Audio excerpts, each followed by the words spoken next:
My name is Denise Shapiro, and I am a web and social media intern at UC Santa Barbara's Humanities and Fine Arts Division. And this is our very first HFA Speaks event.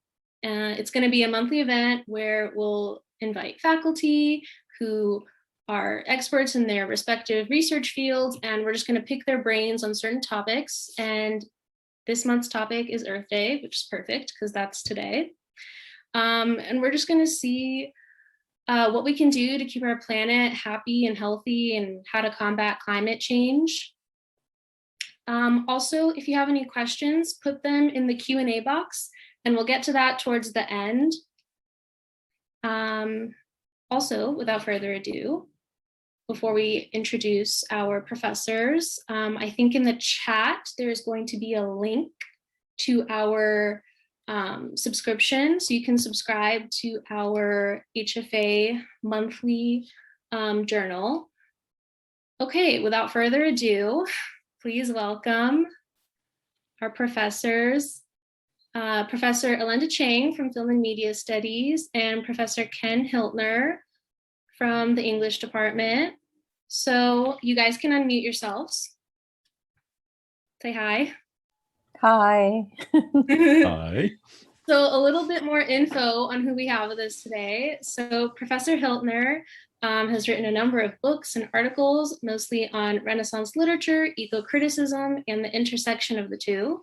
He has served as director of the Literature and the Environment Center, director of the Early Modern Center, and chair of the graduate program. And prior to becoming an English teacher, he made his living as a furniture maker. And as a second-generation woodworker, he received commissions from 5 continents and had collections featured in major metropolitan galleries. And Professor Chang, with a multidisciplinary background in biology, literature, and film, she specializes in merging theory with the analysis of contemporary media. Her writing has been featured in Ant Spider Bee, Interdisciplinary Studies of Contemporary in Literature and Environment, the Journal of Gaming and Virtual Worlds, and EcoZone. Chang is also the founder of the digital media studio Wireframe. So welcome. Besides the little intros I just gave you, I just want to know, we'll do Professor Hiltner and then Professor Chang. What are you both currently working on in regards to environmental work? So that's me first then.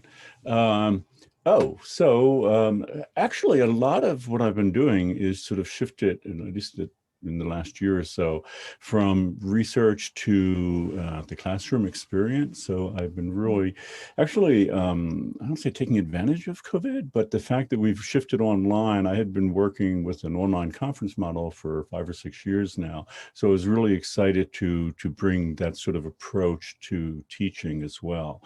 So 2 courses I taught this year with 1,000 students each, asynchronously, which has been a lot of fun. And they're both environmental. So one is sort of a history of the West's relationship to the environment, and the other one is just called The Climate Crisis, what it is and what each of us can do about it.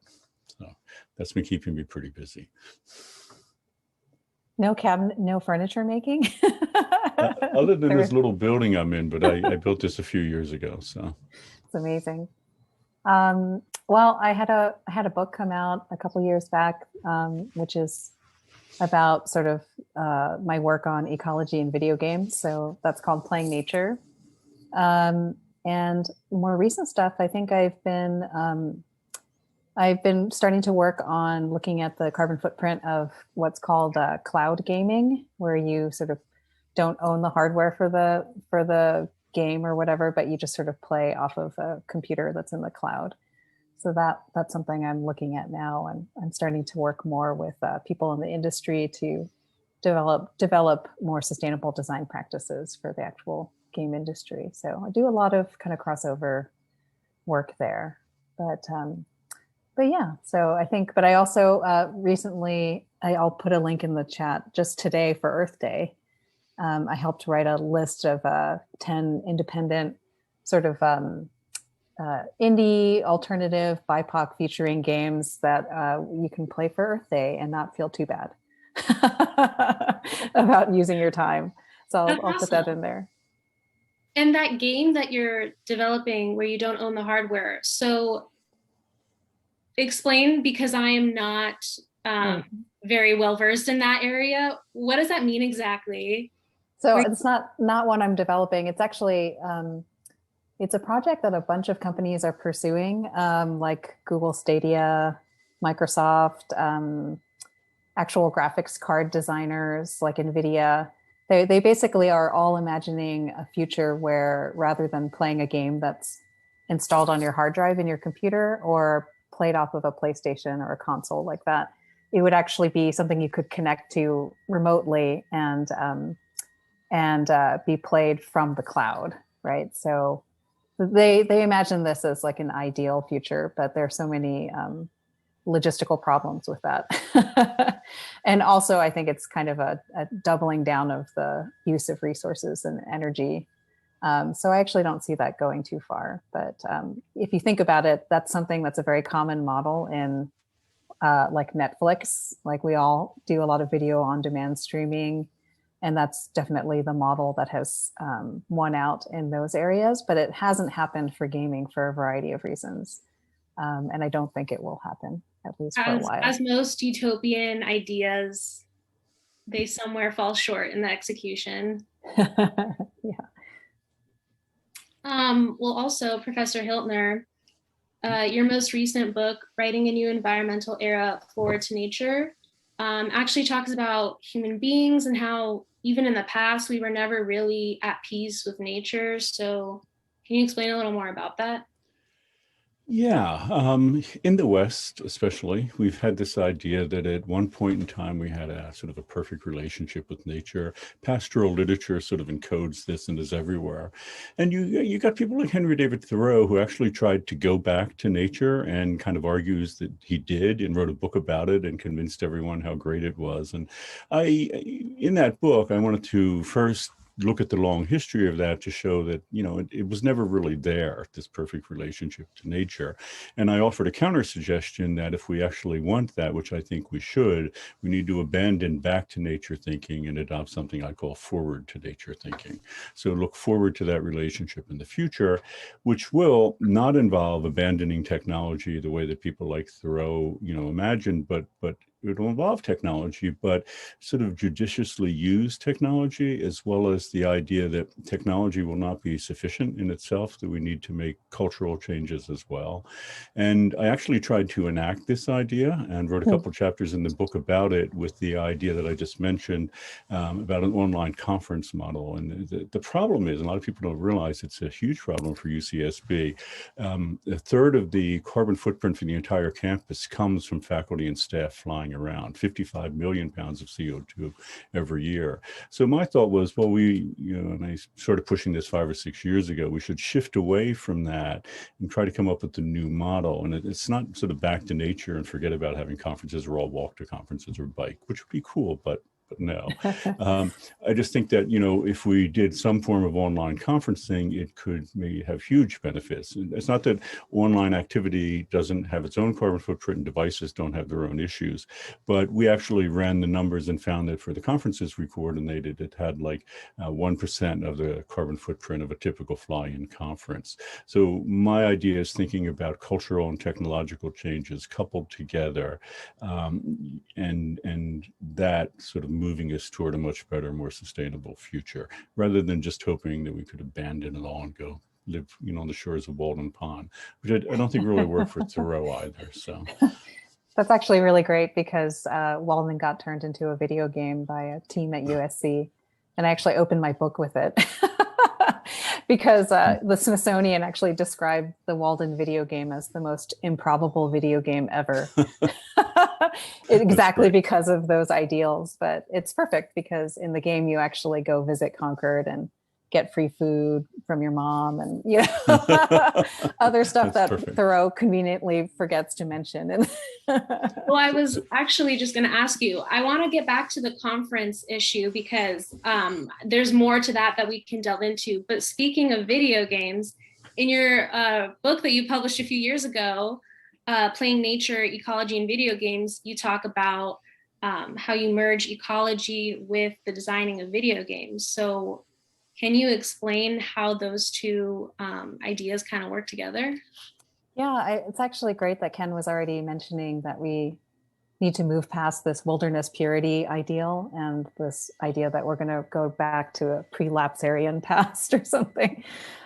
Because I think part of the work of putting environment and video games together, which is really weird, I get it, and it makes you kind of scratch your head, is to exactly like sit in that space of being uncomfortable with why do those two things sit together and why are we uncomfortable with putting them together? And it's not to say that technology will solve all of our problems or that we can somehow like play our way to like a better planet.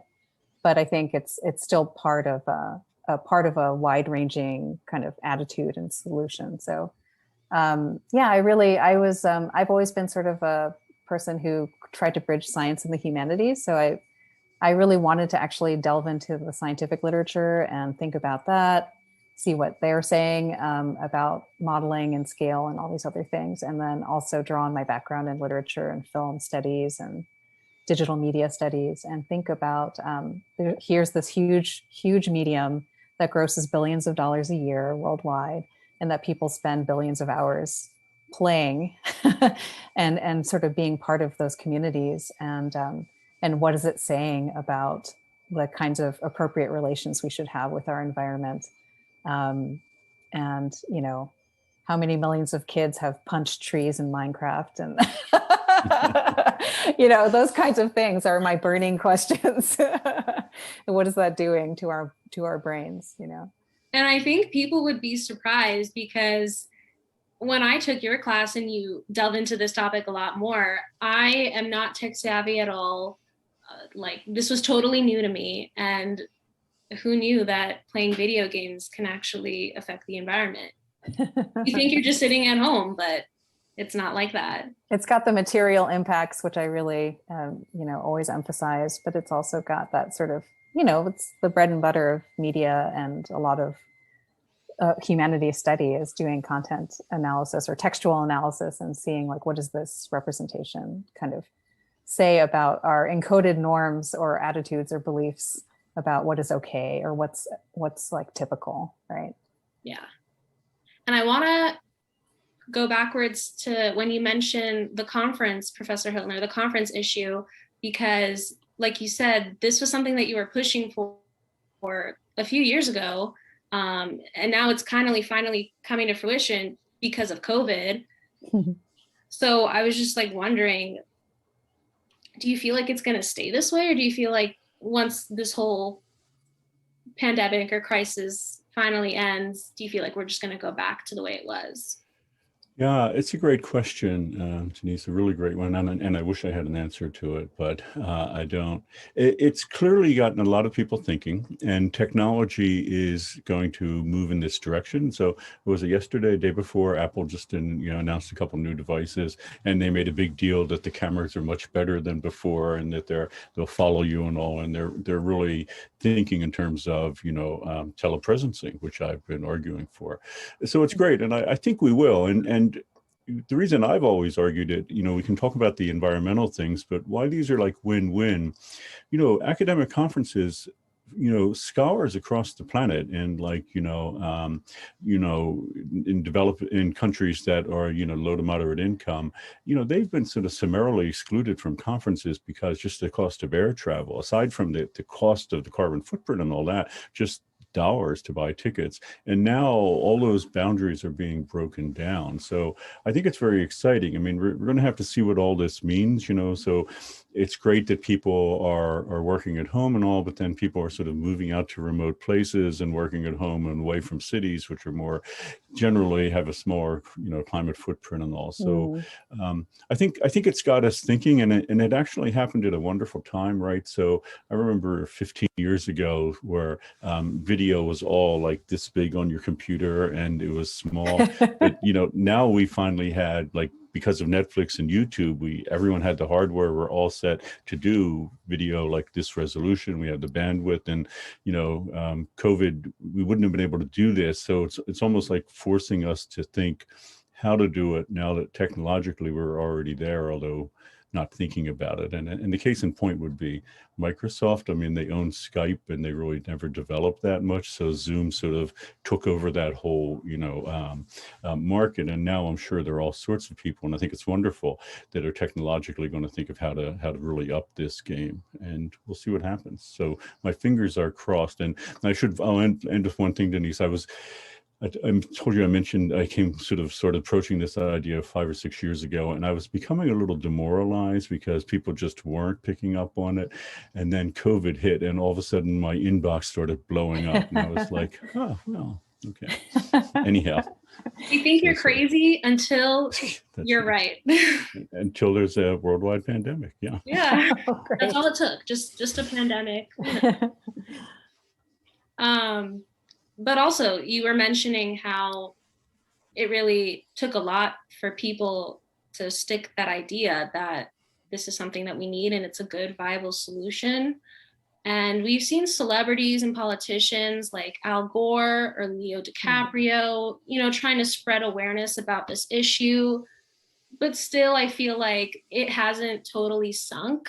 So what do you feel like climate experts have to do to finally get it through the public's head that this is an issue that needs, you know, change needs to happen? Yeah, no, it's a great question, Denise. I often show. Both of you feel free to jump in whenever. Oh. I want to say that. I'll just, sorry, Linda, I'll just keep going. No, go for it. Go for it. No, go. This is for both of you. I show my classes.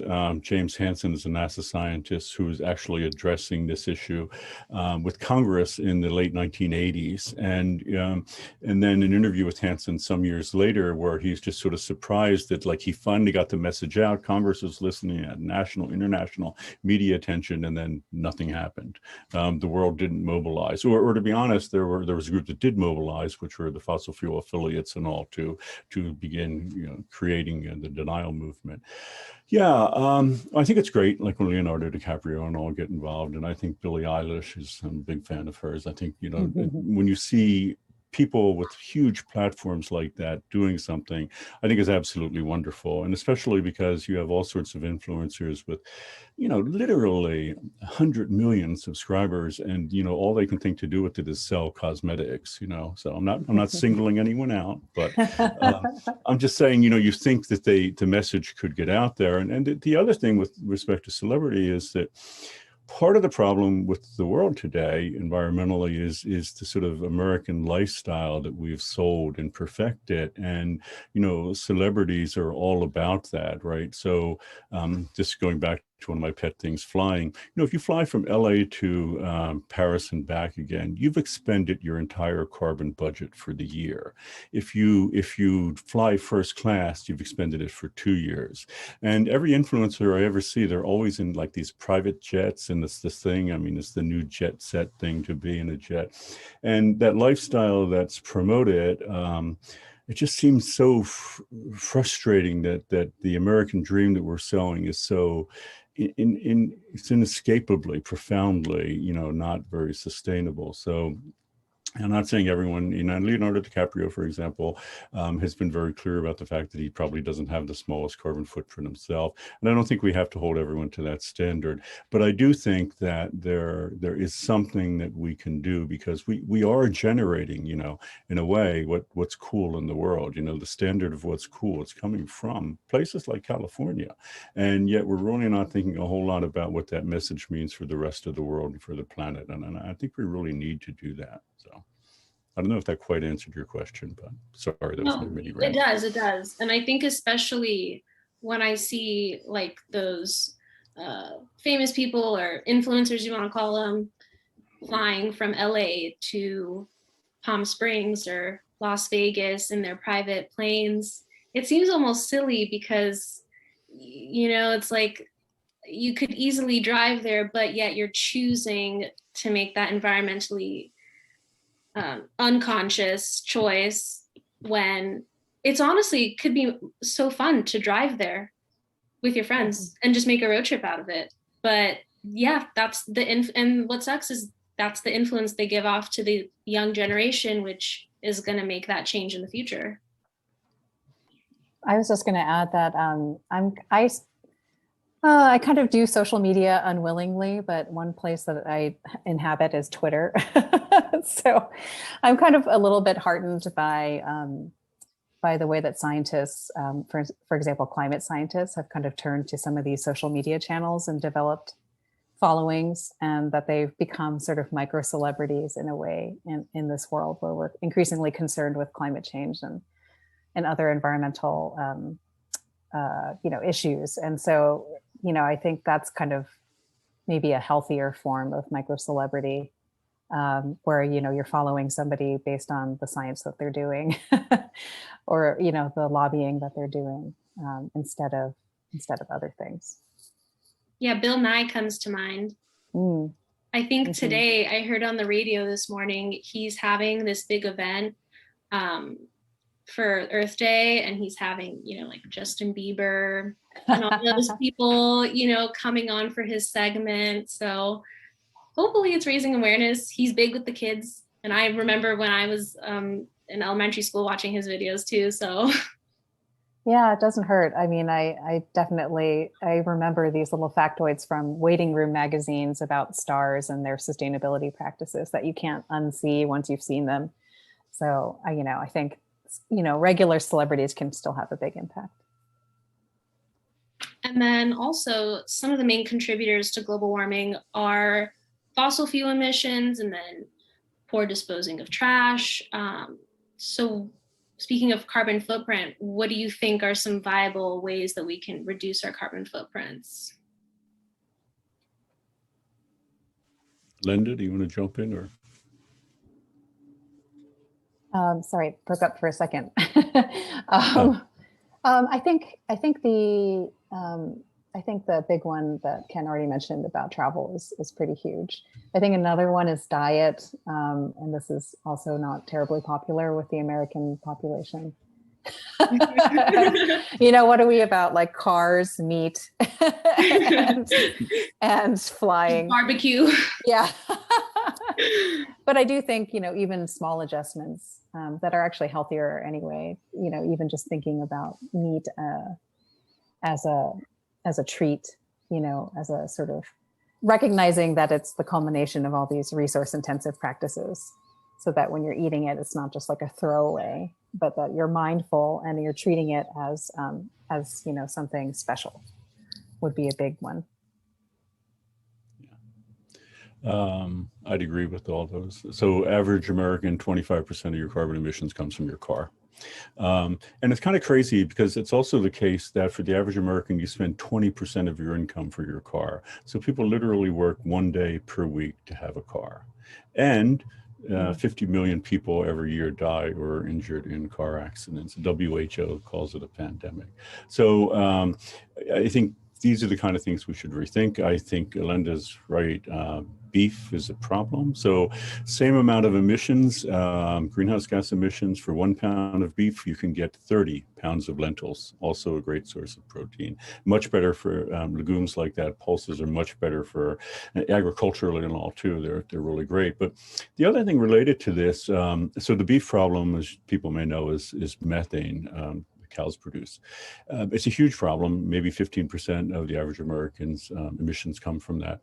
But in the US, a third of methane comes from cows, but another third comes from fracking. And that's hydraulic fracturing for oil and principally for methane, natural gas. But I mention that because there's a lot we can do with personal action and a lot you can do to reduce that, the 15% if you eat a lot of beef. but you can't do a lot with personal action when it comes to stopping fracking necessarily, unless you're an activist or unless we vote in the people that will stop fracking. And we now have, and we haven't had this before 30, 40 years ago. Well, fracking wasn't an issue 30 or 40 years ago, but we didn't have the sort of mainstream candidates that were calling for profound climate and environmental change. So our Vice President, Kamala Harris, when she was actually running for president, she said she would ban all fracking. Bernie Sanders said he would ban all fracking. Joe Biden's his climate, plan is pretty good. It's not obviously what Bernie Sanders would have been, but I mention this just to say what I always tell people, because they ask me what's the number one thing that I can do to reduce my personal climate footprint, or what can I do to help the planet? And I say it's the easiest thing in the world. It just takes an hour or two every year. Just vote, because there's so much that can happen and can only happen at a big government level. And that things like you mentioned, Denise, like, going to a couple states over and people are flying and all, put in the right infrastructure with high-speed trains going there. You don't have to use fossil fuels the way you do with airplanes to fuel them. They can be run off of a sustainable electric grid. All that kind of stuff will make a huge, huge difference, but we can only do it by collectively working. And the politicians are ready to do it. They're out there. And, if you're online, like people like AOC, they're making a lot of noise about it. So we need to support them. Mm-hmm. And I see in the comments, a couple people mentioned clothes and fast fashion. Would you say that is a little bit lower on the scale of making effective change? Or do you think it's up there with, travel and things like that? Percentage wise, it's not up there. And also with these things, it's good to clarify some things first. So like with fast fashion and sort of the countering it, like with the minimalist movement and all, we have to remember that the poorest 3 billion people on the planet, and that's billion with a B, and that's nearly half the world's population, have only contributed 5% of global greenhouse gas emissions. 5%. So then you might ask where it's coming from. So it's not the low to moderate income countries, it's the top end, and we're there.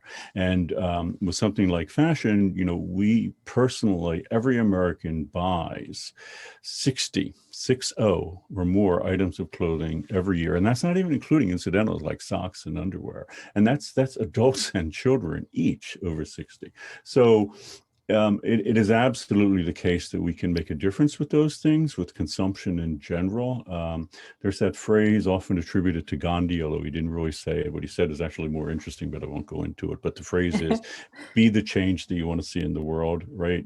So if you really want to make a change, fashion might not be the biggest thing. It's not going to be as big as, for example, getting rid of your car. But on the other hand, it's good that you focus on it and think about something like that. It's good for us in the wealthy countries and all. Other parts of the world, they actually need to be getting more things and all, and we have to sort of balance things out in the process, and hopefully will. But again, that comes to the right politicians enacting the sort of changes that we need worldwide, rather than just this sort of nationalist sort of thing that's been going on. Mm-hmm. Yeah, I would just echo that. I think a lot of the experts are, I think the severity of the problem is large enough now that a single tack is not going to cut it, right? So it's basically, we've kind of left ourselves in the pickle of, we kind of need to operate on all fronts to mitigate, what's happening. So I think it would be nice if there was one thing that we could do, but it's going to have to be all the things. Very true. The new bumper sticker, all the things. Just a long list of like 1, 2, 3, 4. But we were speaking about Professor Hiltner about voting, and I did some research, and President Biden actually vowed to cut the US's CO2 emissions by at least 50% by the end of the decade. Whether that's going to happen or not, we don't know yet. We, again, have heard and seen promises like this before. So I feel like a big issue is just our country's politics and, one side believes one thing, one side believes another. Are we ever going to make something happen if no one can even agree that there's an issue? Yeah, we are a very divided country with respect to this. So yeah. By the way, Joe Biden is officiating over a climate summit right now, and he's doing it virtually rather than people flying there the way they have in the past. But we have to tackle the fact that this is a political problem that's dividing the country. So if you look at certain demographics, if you look at certain people who self-identify as being liberal and progressive, they put climate change up. If you ask them to list the 25 most important things, they put it usually top 2 or 3. It's very high. So Pew's done a number of polls like this. If you look at, say, another group that self-identify as very conservative and an older group, like my age, Donald Trump's age, they put climate as number 25 on the list, the least most important thing. And the number one thing on that particular list for that group is border security. They're afraid that our borders are being invaded. So I think it comes down to education, and it comes down to communication, and it comes down to a way of sort of pulling the country together regarding this. Because the sad thing is the folks that may not be on board for it are going to some way suffer the most. So when Donald Trump was elected president, the biggest county he had, where he got 97% of the vote, was a West Virginia county where they did coal mining. And they wanted him because he said he was going to keep coal mining alive. But, that area, those jobs that people have are not good jobs. The area with, literally mountaintop renewable, their whole communities are being destroyed. If there is one place, that I would say is is suffering the most, it's right there. So that seems to me a profound lack of communication and understanding that we need to address, and we need to, make clear we're reaching out to those folks. Sorry, there's a plane going overhead, so I'll mute.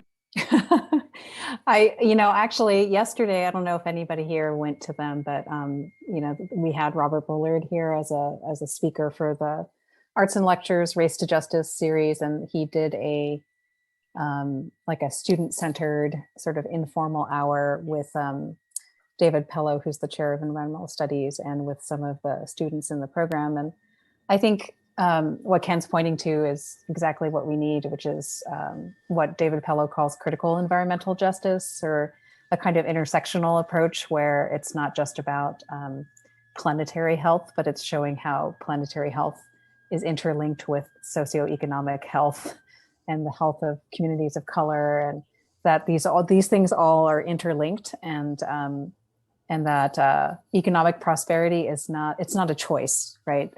Like an either or between economic prosperity and planetary prosperity, right? So I think that's the education, and the more that we can lift up people who, are in these depressed socioeconomic conditions, the more we can also encourage these kind of more environmental attitudes, I think. Yeah, and I recall in your course how you mentioned the uneven distribution of the negative effects of climate change throughout the world. So if you could talk a little bit more about that.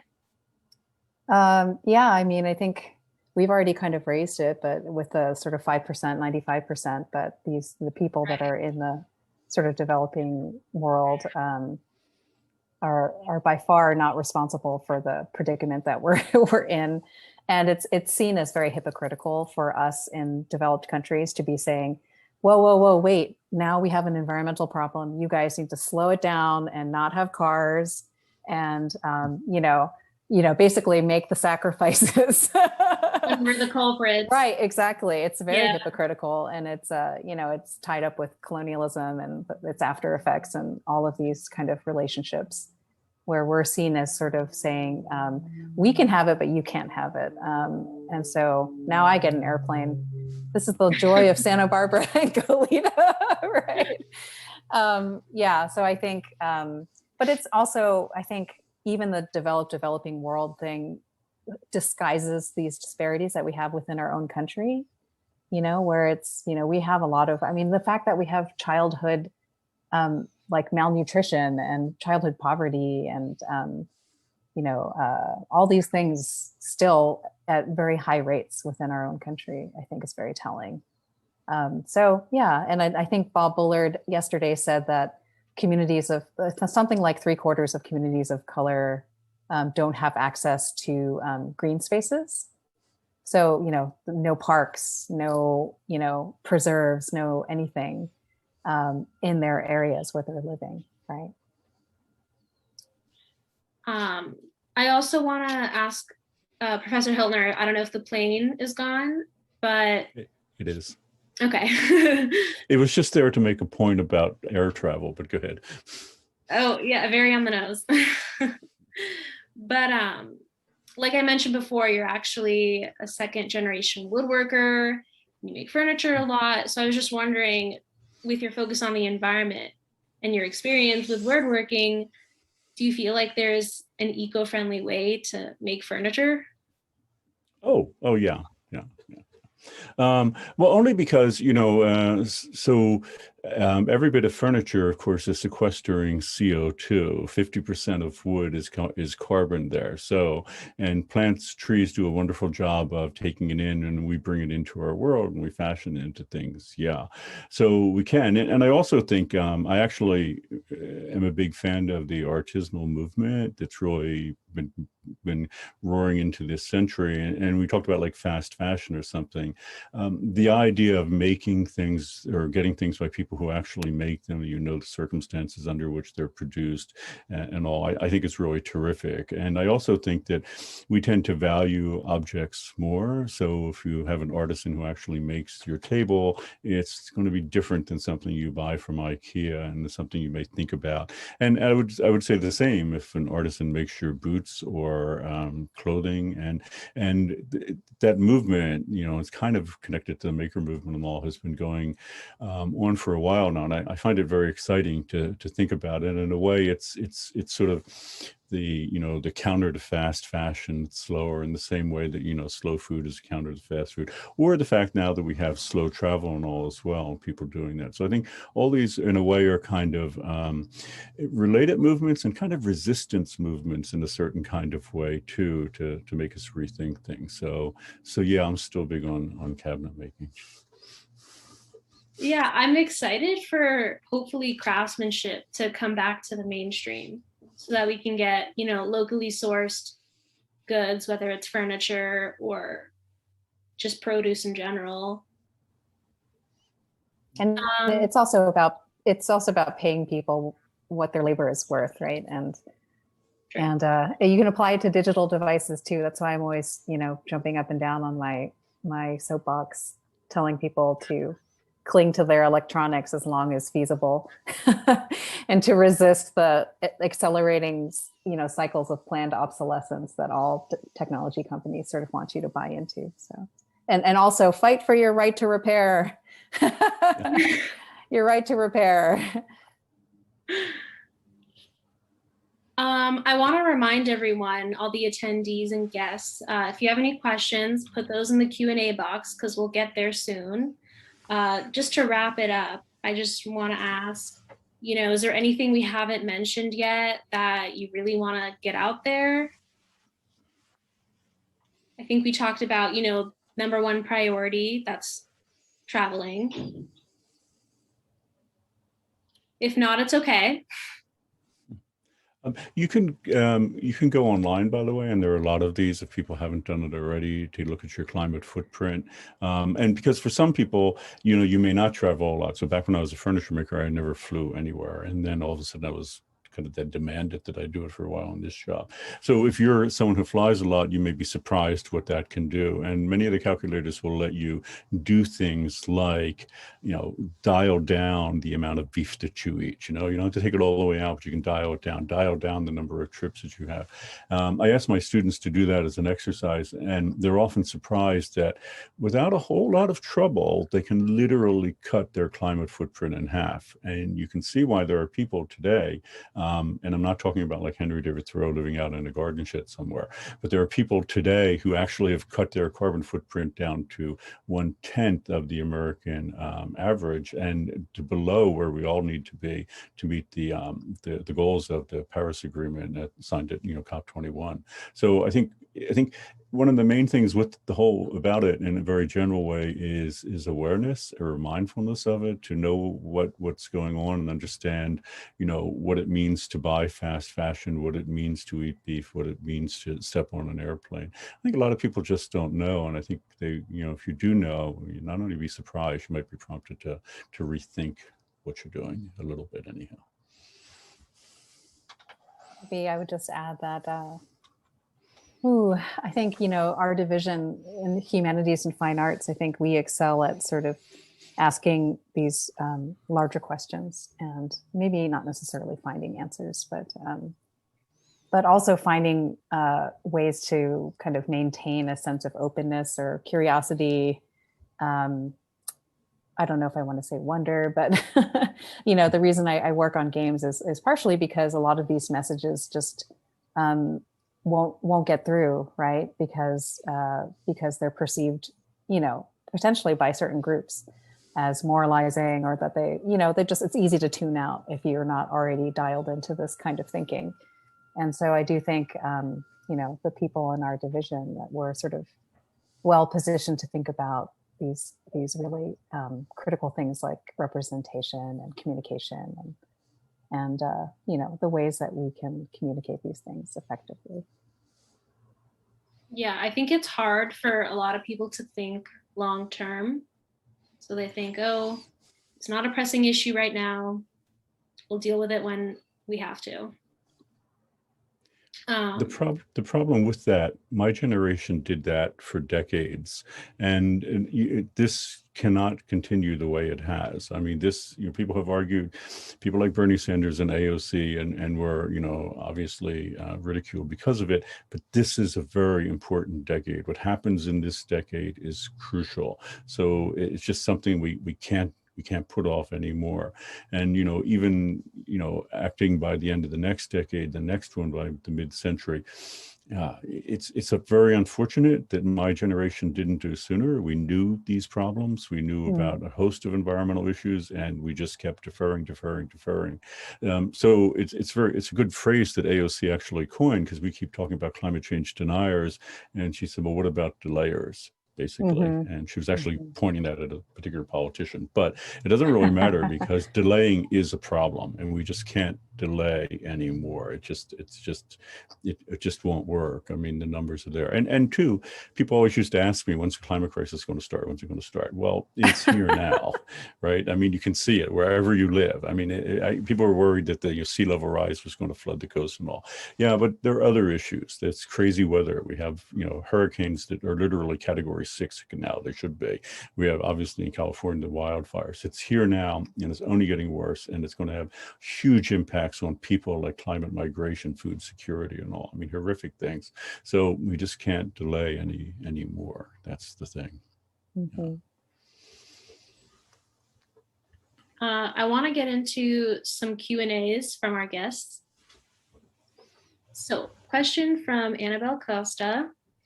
George Orwell's essay, Politics in the English Language, talks about how politicians weaponize language to make lies sound truthful. I certainly feel that the climate crisis has suffered from this, and the real issues have been muddled with political jargon. Do you have any thoughts on how we can combat this and use language to make the issues more accessible and clear to the general public? It's a great question. I mean, I'd argue, of everything we've talked about, it's one of the biggest issues, right?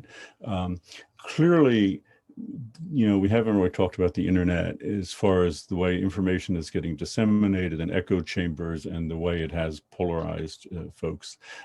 So I always argue in my classes that one of the most important skills we can have is being able to read through to the truth.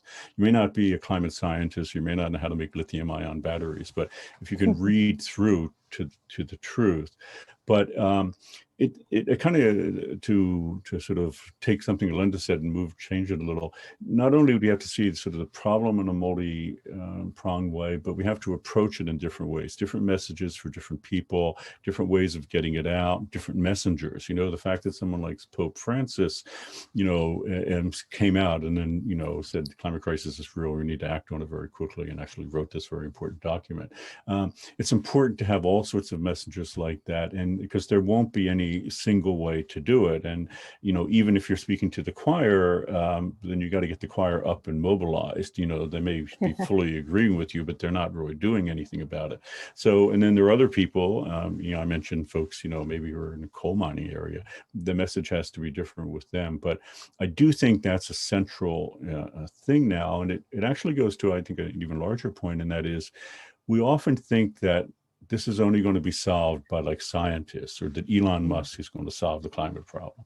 We need everyone. We need communicators. We need people, you know, we need social media influencers. We need everyone to take this on, because it you know, we have to get everyone involved, and we have to get people mobilized and on.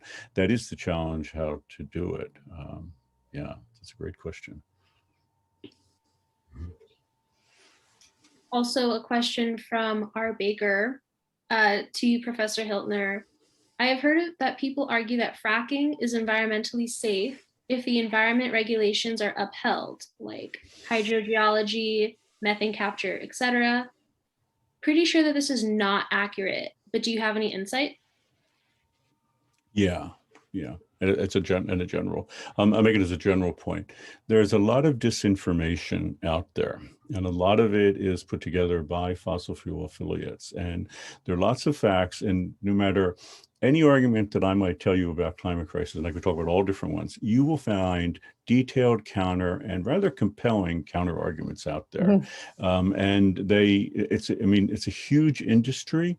We know that hundreds of millions of dollars are going to it every year. It's coming from fossil fuel companies directly, affiliates. We don't all know, you know, how much comes from groups like the Koch brothers and all, but it is out there to convince people of things like that. So to address the actual question, yeah, in a perfect world, you could capture the methane that's coming out of the ground, and you'd be able to do that.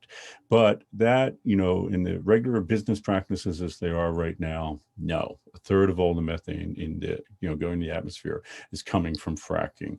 And, you know, there's a lot of reasons to push for fracking. The United States was running out of fossil fuel reserves, but we, out of nowhere in the last couple of decades, became this huge producer. And in the last, I mean, it really began, you know, Dick Cheney worked for an industry that was, you know, putting together the technology behind it. Then he became our vice president, and we could go through how it happened. But yeah, and you also find even bigger issues that fossil fuel companies will tell you, but we can suck all the CO2 out of the air, and we have this carbon capture technology and special fuel cells, and we can do this. So just let us keep burning. We're going to solve this. But there's a much simpler way, which is just to, you know, consume less of this, burn less, and find renewable ways of doing it. But yeah, no, it's in practical terms that's not happening. And theoretically, is it? Yeah, but be very wary of those arguments, and be very wary where they're coming from, because often you'll find groups that'll be like Citizens for Concerned Energy and Values for the Future or something. And they are just, you know, groups that are put up, websites thrown up by essentially fossil fuel affiliates. So yeah, good question. And then we have another question from Sylvia Perea. How would you describe nature today as it gets progressively recreated? That, I guess I can tackle it. It's a big question. I mean, even the term nature is really contested, I think. And I think one way that I've been trying to look at this in my research is just to look at the ways that certain assets get created through computer generated images. So for instance, if you've watched Game of Thrones, or if you've watched James Cameron's Avatar, or if you've played you know, any sort of AAA, which is a really mainstream blockbuster game, chances are you've seen these things that are called speed trees. It's made by a company in South Carolina called Interactive Data Visualization that got its start working for the military, but now is probably one of the top purveyors of digitally created trees. And so I think it's really fascinating because you can buy like a redwood on their site for $15 that you can plug into your TV show or your film or your game. And they've won, awards from the Academy for their technical achievements and stuff like this. But in real life, redwoods are endangered, so it's just really fascinating to me to see, what's happening and sort of the disconnect between reality and these virtualizations. It's not to say that we shouldn't do it, but that what happens when the thing no longer exists in our world, but we have these endless sort of digital creations that are versions of them, right? And what does that mean? So it's not an answer, but just something I am thinking about too. It's very interesting. I didn't know about that. Actually, I was wondering, how do you feel, Professor Chang, about NFTs? Because that's oh dear. I don't think I'm prepared to talk about that because I just learned about their existence during digital theory, the class. Yeah, Ken, do you?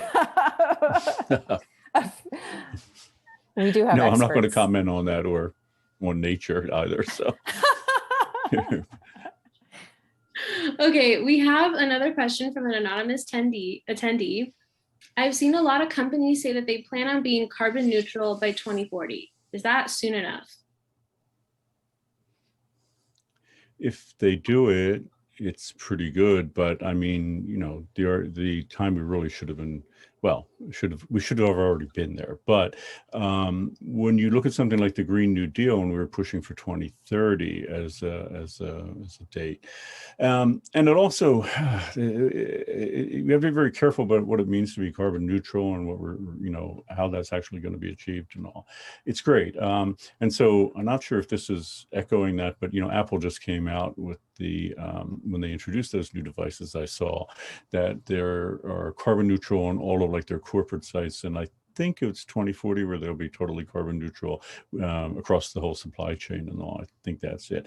But yeah, I'm not quite sure how that would even work, but okay. I mean, because, so look at it this way.